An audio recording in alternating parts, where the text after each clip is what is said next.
के लिए उत्तरी सिक्किम में लैंडस्लाइड हुआ है, जिसके कारण रांची के कई पर्यटक फंस गए हैं और सभी निजी होटल में अभी ठहरे हुए। आपको बता दें कि उत्तर सिक्किम में भारी बारिश और भूस्खलन से लेकर लगभग 1500 पर्यटक फंस गए हैं। आपको बता दें कि सांगलांग पुल टूट गया है और इससे एक मुख्य सड़क बंद हो गई है। उत्तर सिक्किम की ओर जाने वाली मुख्य पुल भी क्षतिग्रस्त हो गया है और इसीलिए उसे भी बंद कर दिया गया। आपको बता दें कि 115 पर्यटक लाचीन की ओर 1350 पर्यटक लाचुंग में फंसे हुए हैं और निकलने का रास्ता कई जगहों पर भूस्खलन के कारण बंद है। पर्यटकों को सलाह ये दी जा रही है। भूस्खलन की तस्वीर दूसरे अफरा तफरी का माहौल है। हालांकि प्रशासन की तरफ से यही अपील की जा रही है कि लोग अपने होटल में ही रहें, बाहर ना निकलें।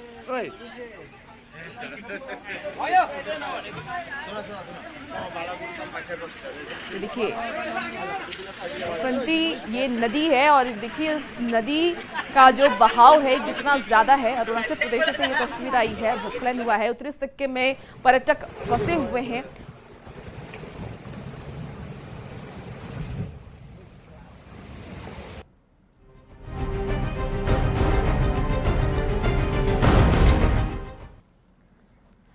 और इसी बीच राज्य से बड़ी खबर सामने आ रही है, जहां सिमरटोली फ्लाईओवर के रैंप को हटाने की मांग अब तेज हो गई है। आदिवासी संगठनों ने झारखंड बंद बुलाया है। 4 जून को आदिवासी संगठनों का झारखंड बंद का ऐलान किया गया। लंबे समय से रैंप पर जारी है ये विवाद। सिमरटोली फ्लाईओवर बनकर है तैयार। बड़ी खबर इस वक्त राजधानी रांची से बता रहे हैं। सिमरटोली फ्लाईओवर के रैंप को हटाने की मांग अब तेज हो गई है। लंबे समय से रैंप पर ये विवाद जारी था और सिमरटोली फ्लाईओवर बनकर तैयार है, लेकिन अब इसे लेकर के आदिवासी जो समाज है वो नाराज नजर आ रहा है। 4 जून को आदिवासी संगठनों की तरफ से झारखंड बंद का ऐलान किया गया।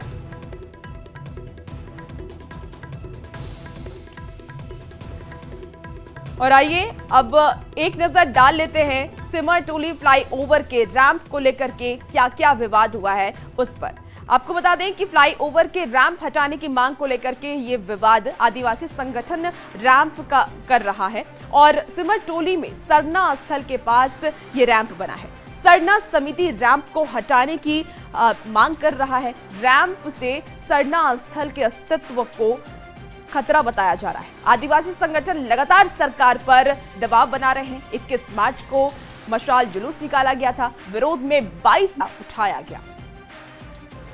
तो रांची में जिस लगभग पूर्ण हो गया है, सभी टेस्टिंग सफलतापूर्वक पूर्ण कर लिए जा चुके हैं और अब जल्द ही सिमरटोली फ्लाईओवर का उद्घाटन भी हो सकता है। आप देखिए चमचमाते हुए इस फ्लाईओवर का निर्माण जो है वो पूर्ण हो गया है। हालांकि इस फ्लाईओवर में कई तरह के विवाद भी रहे हैं, लेकिन पिछले दिनों जब इसका टेस्टिंग किया गया है तो तमाम मानकों पर ये फ्लाईओवर अब तक जो है वो बेहतर साबित हुआ है। इस वजह से जल्द इसका उद्घाटन जो है वो हो सकता है। फ्लाईओवर के उद्घाटन का इंतजार यानी कि मुख्यमंत्री और विभागीय मंत्री जब भी इसका आदेश देंगे वहीं उसके कुछ ही दिनों के बाद इसका जो उद्घाटन है, इस फ्लाईओवर की टेस्टिंग और जो तमाम व्यवस्थाएं हैं वो पूरी हो गई है और अब कुछ ही दिनों के बाद इसका उद्घाटन जो है वो हो सकता है। लेकिन इस बीच सिमरटोली फ्लाईओवर को लेकर जो विवाद चल रहा है, उस विवाद में जो आंदोलन का रूप है वो भी इख्तियार किया जा रहा है। यानी सिमरटोली फ्लाईओवर का जो रैंप है वो जब सिमरटोली के नजदीक उतर रहा था तो वहां पिछले दिनों से विवाद चल रहा था और वो विवाद अब तक थमने का नाम नहीं ले रहा है। इस वजह से जो आदिवासी संगठन के लोग हैं वो कह रहे हैं कि इसका विरोध करेंगे। अब देखना होगा कि आखिर सिमरटोली फ्लाईओवर का उद्घाटन कब तक होता है और ये विवाद कब थमता है। गौरव झा, न्यूज़ 18। नर्तकियों के ठुमके पर खुलेआम पैसे लुटाए गए। आपको बता दें कि झरिया के नूनूटी स्थित गुरुदास चटर्जी मैदान में आयोजित कार्यक्रम की शुरुआत में निरसा विधायक अरूप चटर्जी, सिंदरी विधायक चंद्रदेव महतो और काराकाट सांसद राजा राम सिंह मौजूद रहे। आधी रात के बाद सभी नेता कार्यक्रम से चले गए, जिसके बाद माहौल पूरी तरह से बदल गया। रात भर सांस्कृतिक कार्यक्रम की जगह नर्तकियों के ठुमके ने